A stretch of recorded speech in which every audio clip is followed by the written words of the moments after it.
नमस्कार, स्वागत है आपका। आप देख रहे हैं ईटीवी भारत। मैं हूं आपके साथ मोनिका सिंह राणा। प्रधानमंत्री नरेंद्र मोदी के हर एक्शन में एक इबारत छिपी होती है। वो किसे मेहमान बना रहे हैं, किसे न्योता देकर बुला रहे हैं। मोदी की लिस्ट में बेवजह कुछ भी नहीं होता है। जिस समय अयोध्या में भगवान राम की प्राण प्रतिष्ठा की तैयारियां पूरा देश कर रहा है, ठीक उसी समय गुजरात से दुनिया को एक और संदेश पहुंचाया जा रहा है। दरअसल 10वें वाइब्रेंट गुजरात वैश्विक शिखर सम्मेलन के ठीक पहले दुनिया के सामने एक ऐसी तस्वीर आई है जो बहुत कुछ कहती है। ऐसे में कहा जा रहा है कि क्या आम चुनाव से पहले भारत के साथ दुनिया के नक्शे पर मोदी फिर एक लंबी लकीर खींचने की तैयारी में है।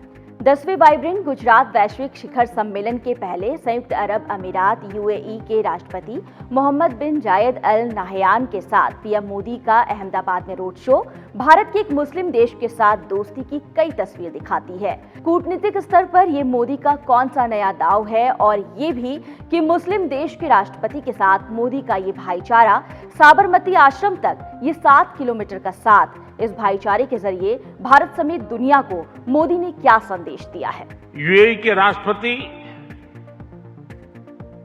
मेरे brother his highness Sheikh Mohammed bin Zayed का इस आयोजन में शामिल होना हमारे लिए बहुत खुशी की बात है। गुजरात की जमीन इन दिनों दुनिया के वैश्विक व्यापार का नई केंद्र बन गई है। वाइब्रेंट गुजरात ग्लोबल समिट को उद्योगपतियों ने हाथों हाथ लिया है।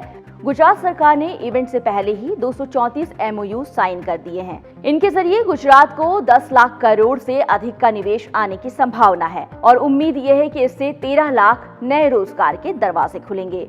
इस समिट में आए 100 से ज्यादा देशों के प्रतिनिधि भारत की इस विकास यात्रा के अहम सहयोगी हैं। जानकारों की माने तो यूएई के राष्ट्रपति की मेहमान नवाजी के साथ पीएम मोदी ने दुनिया के नक्शे पर ही नहीं, आम चुनाव के मुहाने पर खड़े भारत को भी बतलाया है कि ये बीजेपी को लेकर तय धारणा को तोड़ने का वक्त है। जिस वक्त अयोध्या में भगवान राम की प्राण प्रतिष्ठा की तैयारियों के बीच पूरा देश भगवामय हो गया है, तब मोदी अपनी सरकार की धर्मनिरपेक्ष छवि को नए ढंग से पेश कर रहे हैं। यही नहीं, वाइब्रेंट गुजरात और राम मंदिर के उद्घाटन के ठीक बाद पीएम मोदी अपने बेस्ट फ्रेंड जायद अल नाहयान के पास फरवरी में जाएंगे। यहां वो 14 फरवरी को अबू धाबी में बाब्स के एक मंदिर का इनॉग्रेशन करेंगे। ये यूएई का दूसरा मंदिर होगा। भारत में वाइब्रेंट गुजरात से जो मैसेज दोनों नेता मिलकर दुनिया को दे रहे हैं, वही अबू धाबी में बैठकर भी देने के लिए कमर कस चुके हैं। गोधरा का दर्द और भूकंप के झटके से उबर रहा गुजरात खड़े होने की तैयारी में था। सीएम रहते तब मोदी ने इन्वेस्टर समिट का फैसला किया। एक फाइल के कवर पर देखा गुजरात टूरिज्म का लोगो और यहीं से मोदी ने दिया वाइब्रेंट गुजरात का नाम। 2003 सितंबर को पहली समिट अहमदाबाद में हुई। समिट में मोदी ने खुद 500 उद्योगपतियों को आमंत्रित किया। लाल कृष्ण आडवाणी ने इसका उद्घाटन किया। फिर हर 2 साल में समिट का आयोजन होता रहा।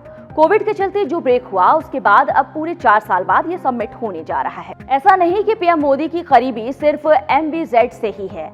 MBS यानी मोहम्मद बिन सलमान, जो सऊदी अरब के क्राउन प्रिंस हैं, उनके साथ भी कुछ दिनों पहले ऐसी ही गलबैयां मोदी कर चुके हैं। रास्ता साफ है, मकसद साफ है और निशाना भी अचूक है। जाहिर है, लोकसभा चुनाव की दहलीज पर खड़े देश में पहले गुजरात का वाइब्रेंट बिजनेस समिट, फिर राम मंदिर और यूएई में हम साथ साथ हैं का नजारा, यानी लगातार निशाने पर निशाना। वहीं मोदी विपक्ष को भी कोसने का कोई मौका नहीं देना चाहते हैं। पीएम इसके जरिए ये भी बताना चाहते हैं कि उनके पास दुनिया को देने के लिए बहुत कुछ है, बशर्ते इन्वेस्टर्स भारत आए और कुबेर का बिलियंस ऑफ डॉलर बरसाएं। गुजरात का रोड शो धन बरसाने वाला है और यही माहौल मोदी देश में लगातार बनाए रखना चाहते हैं। तो देखा आपने, एक तीर से कई निशाना लगाया जा रहा है। ईटीवी भारत की खबरों को जानने के लिए आप लॉग इन कर सकते हैं www.etvbharat.com। फिलहाल इजाजत दीजिए, नमस्कार।